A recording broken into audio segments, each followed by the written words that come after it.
Delhi liquor policy కేసులో బెయిల్పై విడుదలైన ఎమ్మెల్సీ కవిత హైదరాబాద్ బయలుదేరారు. ఆమె వెంట భర్త అనిల్, కేటీఆర్ ఉన్నారు. సాయంత్రం 5 గంటలకు హైదరాబాద్ చేరుకోనున్న కవితకు బీఆర్ఎస్ శ్రేణులు ఘన స్వాగతం పలికేందుకు ఏర్పాటు చేశారు. తమ అభిమాన నాయకురాలు 5 నెలల తరువాత రాష్ట్రానికి వస్తుండటంతో బీఆర్ఎస్ శ్రేణులు సంబరాలు చేసుకుంటున్నారు. కవితకు ఘన స్వాగతం పలికేందుకు భారీ ఏర్పాట్లు చేశారు.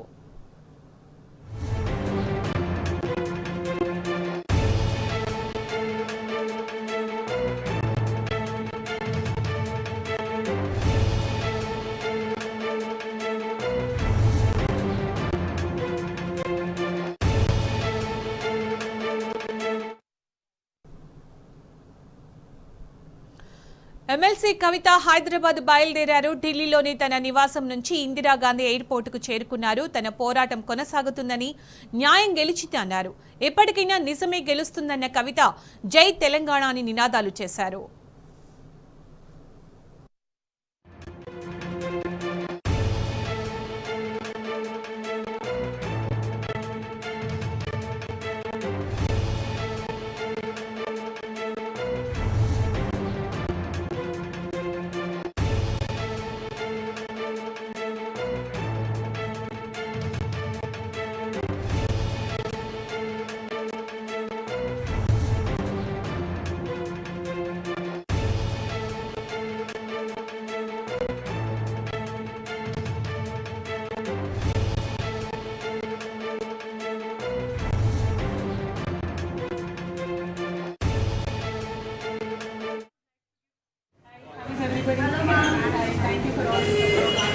I have a message that you would like to give to the people.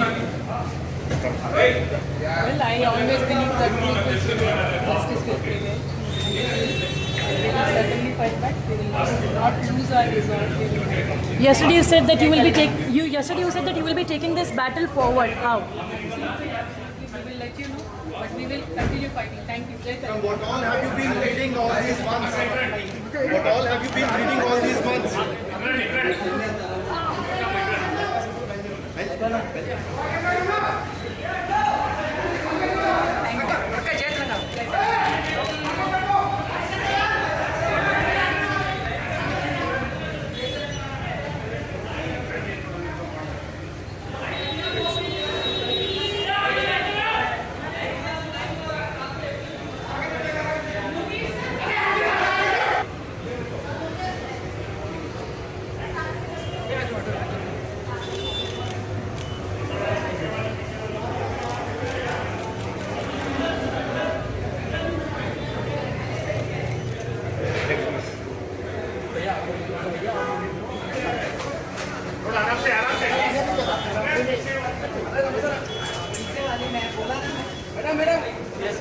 BRS MLC Kavita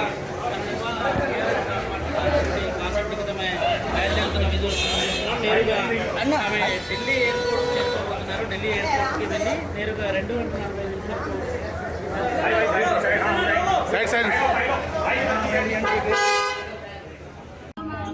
Thank you for all the support. Thank you. I have a message that you would like to give to the people. Well, I always believe that truth will prevail, justice will prevail, and it will.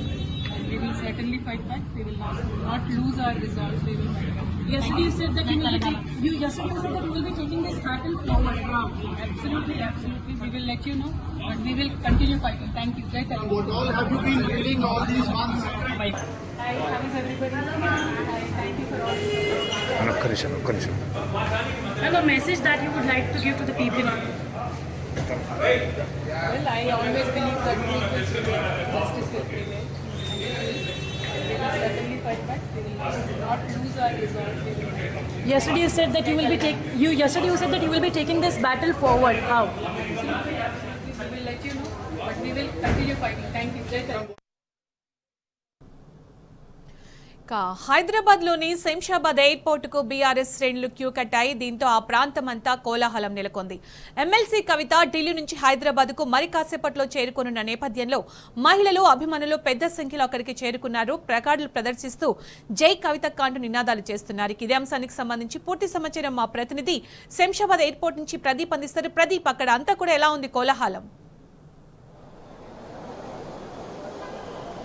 పెద్ద ఎత్తున BRS శ్రేణులు మహిళలు పెద్ద ఎత్తున స్వాగతం పలికేందుకైతే Shamshabad airport చేరుకుంటా ఉన్నారు. ఇప్పటికే ఒక కోలాహలంగా మారినటువంటి పరిస్థితి అయితే చూస్తూ ఉన్నాం. పెద్ద ఎత్తున జై తెలంగాణ నినాదాలు, న్యాయమే గెలిచిందని చెప్పి నిర్ణయిస్తున్నటువంటి పరిస్థితులు అయితే చూస్తూ ఉన్నాం. ఇప్పటికే చాలామంది వస్తున్నారు. మరి కాసేపట్లో ఎమ్మెల్సీ కవిత చేరుకున్నటువంటి నేపథ్యంలో చాలా వరకు స్వాగతం పలికేందుకైతే పార్టీ శ్రేణులు ఆమె అభిమానులు పెద్ద ఎత్తున తరలి వస్తున్న పరిస్థితి చూస్తూ ఉన్నాం. ప్రస్తుతం మనతో మాట్లాడేందుకు మాజీ ఎమ్మెల్యే గంగుడి సునీత గారు. చెప్పండి, ఏ రకంగా చూస్తారు ఈరోజు సుప్రీంకోర్టు బెయిల్ ఇచ్చిన వెంటనే ఆ బీజేపీ కాంగ్రెస్ మాట్లాడినటువంటి తీరు సంబంధించి ఏం చెప్పదలుచుకున్నారు? బీజేపీ వాళ్ళు కుట్రపూరితంగానే మరి అటు ఢిల్లీలో ఉన్న ఆ ప్రభుత్వాన్ని అంటే ప్రాంతీయ పార్టీలను అనదొక్కాలనే కుట్ర మొదటి నుంచి కూడా వారు చేస్తున్నారు. అందులో భాగంగానే ఢిల్లీలో ఉన్న ఆ పార్టీని, తెలంగాణ రాష్ట్రంలో ఉన్న టీఆర్ఎస్ పార్టీని లొంగ తీసుకోవాలంటే ఆ కుట్రలో భాగంగానే అటు మనీష్ సిసోడియా గారి మీద కానీ, కేజ్రీవాల్ గారి మీద కానీ, మరి కవిత గారి మీద కానీ కేసులు అంటే ఆరోపణలు చేసి ఉట్టిగానే అబద్ధపు ఆరోపణలతోని ఈరోజు వాళ్ళ మీద కేసులు చేయడమే కాకుండా ఎటువంటి ఆధారాలు చూపించకుండా 5.5 నెలల పాటు కవిత గారిని ఈరోజు జైల్లో ఉంచడం అనేది మరి అమానుషం. ఈరోజు కవిత గారు ఎప్పుడైతే మరి 5.5 నెలల క్రితం ఇంటి దగ్గర అరెస్ట్ అయినారో ఆ రోజే బాహాటంగా చెప్పి వెళ్ళారు, కడిగిన ముత్యంలాగా నేను బయటకు వస్తాను, ఎవరు కూడా భయపడాల్సింది ఏం లేదనుకుంటూ పోయారు. ఈరోజు అదే కడిగిన ముత్యంలాగా బయటకు వస్తున్నారు. 5.5 నెలలు బయటికి వెళితే బెయిల్ ఇస్తే తను ఇన్ఫ్లుయెన్స్ చేస్తుంది, సాక్ష్యాధారాల్ని మరి చెడగొడుతుందని చెప్పి కవిత గారిని మరి నిర్బంధించిన విషయం మనందరికీ తెలుసు. బట్ 5.5 నెలలు టైం తీసుకున్న 164 రోజులు ఈ రోజు వరకు ఒక రూపాయి కూడా ఫ్రాడ్ జరిగినట్టుగా, తను మనీ లాండరింగ్ చేసినట్టుగా ఆధారాలు చూపించలేకపోయింది ఈడీ కానీ సిబిఐ కానీ. ఇది కేవలం కేంద్ర ప్రభుత్వం కుట్రపూరితంగా చేస్తున్న పని. అందులో భాగంగానే బండి సంజయ్ గారి నోటి దురుసు మనకు తెలుసు. ఆయన ఎట్లా మాట్లాడతారు, ఒక మహిళని ఇన్ని రోజులు పెట్టడం అమానుషం అనే మాట మర్చిపోయి ఈరోజు కాంగ్రెస్తో కుమ్మక్కయ్యారని చెప్తారు. మరి కాంగ్రెస్తో కుమ్మక్కే అయ్యి ఉంటే బీజేపీకి ఆ మాత్రం 4 సీట్లు కూడా వచ్చేవి కాదు, ఆ 4 సీట్లు కూడా వచ్చేవి కాదు. అవసరం ఈరోజు టీఆర్ఎస్ పార్టీకి లేదు.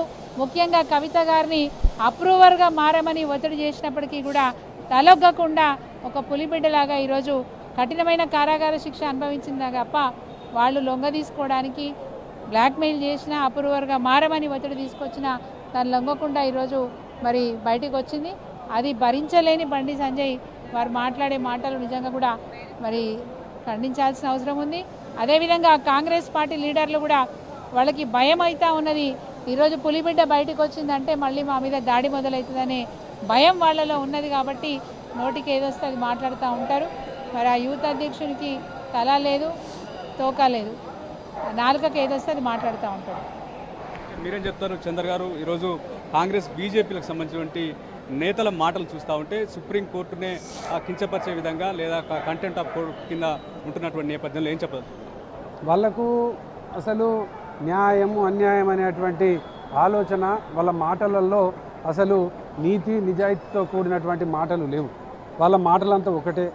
కేసీఆర్ గారు గొప్ప పేరు భారతదేశ వ్యాప్తంగా వచ్చింది, బీఆర్ఎస్ పార్టీకి భారతదేశ వ్యాప్తంగా ఒక మంచి పేరు వచ్చింది. ఆ పేరును బదనాం చేయడం కోసం నీలాప నిందలు వేయడం, ఏది పడితే అది మాట్లాడడం తప్ప వారికి వేరే ఆలోచన లేదనేది ఇవాళ కవితక్క ఇవాళ రిలీజ్ కావడం, విడుదల కావడాన్ని బట్టే మనకు ప్రజలకు అర్థమవుతా ఉన్నది.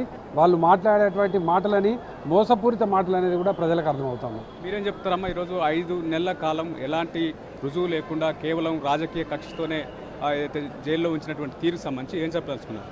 ఒకటి, పోరాట వారసత్వాల నుంచి వచ్చింది కవితక్క. తెలంగాణ ఉద్యమ సందర్భంలో ఏ రోజు వెనక్కి తగ్గలేదు. ఈ రోజు ఈ అక్రమమైన కేసు పెట్టినప్పుడు కూడా అక్క ఒకటే మాట అన్నారు, కవితక్క గారు ఒకటే మాట అన్నారు, నేను ఈ రోజు ఎంత అదిగా వెళ్ళానో, నా మీద ఎంత అక్రమంగా పెట్టారో అంతే అదిగా ఒక కడిగిన ముత్యంలాగా తిరిగి వస్తానని చెప్పారు. అదే రకంగా 5 నెలల కాలం అయినప్పటికీ కూడా ఈ కేసు విషయంలో సుప్రీంకోర్టు ఒకటే చెప్పింది, ఒక కస్టడీలోకి తీసుకొని ఒక మహిళను 5 నెలల కాలం పాటు మీరు ఏ రకమైన సాక్ష్యాధారాలు నిరూపించలేకపోయారు అని చెప్పేసి సిబిఐని కానీ ఈడీని కానీ సీరియస్ అయ్యి మరి బెయిల్ ఇచ్చిన సందర్భాన్ని మనం ఈరోజు చూస్తున్నాం.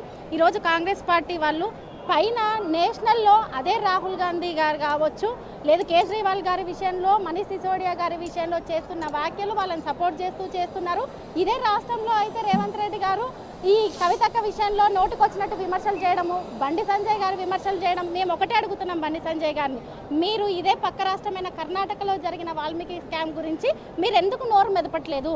మీరెందుకు ఇక్కడ ఇదే రాష్ట్రంలో రేవంత్ రెడ్డి గారు మేము సమన్వయంతో వెళ్తున్నామని చెప్పి మాటలు మాట్లాడుతున్నారు? మరి ఇక్కడికి వచ్చేసరికి బీఆర్ఎస్ పార్టీని, కవితక్క గారిని, కేసీఆర్ గారిని నోటుకొచ్చినట్టు మాట్లాడడం, ఇవన్నీ ఈ రోజు ఈ కేసు విషయంలో ఏ రకంగా అయితే మీరు ఎన్ని రకాలుగా అక్రమంగా పెట్టినా కూడా, అక్రమంగా మాట్లాడినా కూడా ఇటువంటి కేసే లేదు అన్న సంగతి నిజము, నిర్ధారణ అవుతుంది. భవిష్యత్తులో బెయిల్ ఏ రకంగా వచ్చిందో కేసు కూడా అదే రకంగా కొట్టివేయబడుతుంది. అందరం బీఆర్ఎస్ పార్టీకి సంబంధించిన మహిళా విభాగం అందరం ఆహ్వానం పలకానికి ఇక్కడికి వచ్చాము, అందరం స్వాగతిస్తున్నాము, చాలా ఆనందంతో. రైట్, వరంగల్ నుంచి వచ్చినటువంటి లలిత గారు చెప్పండి, ఏం చెప్పదలుచుకున్నారు? ఈరోజు న్యాయం గెలిచింది, ధర్మం నిలిచింది. మరి ఏదైతే ఆ రోజు మరి ఎమ్మెల్సీ కల్వకుంట్ల కవితక్క గారు మరి నేను కడిగిన ముత్యంలాగా బయటకు వస్తానని చెప్పిందో అదేవిధంగా ఈరోజు బయటికి రావడం జరుగుతూ ఉన్నది. ఇది రాజకీయంలో కుట్రలో భాగంగానే కేవలం కేసీఆర్ గారి బిడ్డ అనే దాంతో మరి కేంద్ర ప్రభుత్వం చేసినటువంటి చర్యలు ఇవన్నీ కూడా దాన్ని మహిళా లోకం అందరం కూడా మరి ఖండించాము. ఈరోజు కవితక్క గారు రావడము మహిళా లోకం అందరం కూడా స్వాగతిస్తున్నాము, కోటి తీర్పును కూడా స్వాగతిస్తున్నాము. ఇంకా సిగ్గు లేకుండా బీజేపీ వాళ్ళు, కాంగ్రెస్ వాళ్ళు మాట్లాడుతూ ఉన్నారు. మరి కాంగ్రెస్ వాళ్ళేమో బీజేపీతో కుమ్ముక్కైపోయింది బీఆర్ఎస్ పార్టీని, మరి ఈరోజు బీఆర్ఎస్ పార్టీని బీజేపీలో విలీనం చేస్తారని చెప్పేసి వాళ్ళు మాట్లాడుతూ ఉన్నారు. రాజకీయాలు చేయండి, కానీ ఇలాంటి కుట్ర కుతంత్రాల రాజకీయాలు చేస్తే మాత్రం మహిళా లోకం ఎవరం కూడా హర్షించము. దీన్ని అందరం కూడా ఈరోజు కవితక్క రావడం పట్ల సంతోషాన్ని వ్యక్తం చేస్తూ స్వాగతానికి అందరం పెద్ద ఎత్తున రావడం జరిగింది. మీరేం చెప్పాలి? ఈరోజు భారతదేశంలో సుప్రీంకోర్టు ఏదో ఢిల్లీ లిక్కర్ కేసులో బెయిల్ ఇచ్చిందో, ఈ కేసులో ఎలాంటి సాక్ష్యాలు లేవు, ఎలాంటి రికవరీ లేవు అని చెప్పి కోర్టు సిబిఐని మరి ఈడీని మరి చెప్పి బెయిల్ ఇవ్వడం జరిగింది. రాష్ట్రంలో బీఆర్ఎస్ని దెబ్బతీయాల ఉద్దేశంతోన ఇక్కడ బీజేపీ కానీ కాంగ్రెస్ కానీ కామెంట్ చేయడం చాలా బాధాకరం. ఎందుకంటే మేము తెలంగాణలో కేసీఆర్ గారు ఉన్న తెలంగాణ ప్రజల కొరకే కష్టపడుతున్న కేసీఆర్ గారిని నేషనల్ పార్టీ కాంగ్రెస్ అయినా సరే బీజేపీ బీఆర్ఎస్ పార్టీ దెబ్బతీయాల ఉద్దేశంతో కవితా మేడంని ఈ కేసులో ఇరికించడం జరిగింది. కానీ ఎలాంటి సాక్ష్యాలు లేవు, రుజువు అయిపోయింది. ఖచ్చితంగా కవితా మేడం క్లీన్ చీట్గా బయటికి వచ్చింది. మేము ఎప్పుడో చెప్తున్నాం కవితా మేడం క్లీన్ చీట్గా వస్తుందని చెప్పి క్లీన్ చీట్ వచ్చింది. ఈరోజు ఎంతమంది అభిమానం చూస్తున్నారు కేసీఆర్ గారు కవితా మేడం రిసీవ్ చేయడం వచ్చింది. మీ అభిమానంతో పార్టీ కార్యకర్తలు ఖచ్చితంగా కవితా మేడం వెంబడి తెలంగాణ ప్రజలు ఉండాలని చెప్పి మేము ఆశిస్తాం. మొత్తానికైతే పెద్ద ఎత్తున బీఆర్ఎస్ శ్రేణులు, జాగృతి శ్రేణులు, కవిత అభిమానులు పెద్ద ఎత్తున శంషాబాద్ ఎయిర్పోర్ట్కి అయితే తరలి వస్తున్నటువంటి పరిస్థితి మనం చూస్తూ ఉన్నాం. ఒక సందడి వాతావరణం, కోలాహలంగా స్వాగతం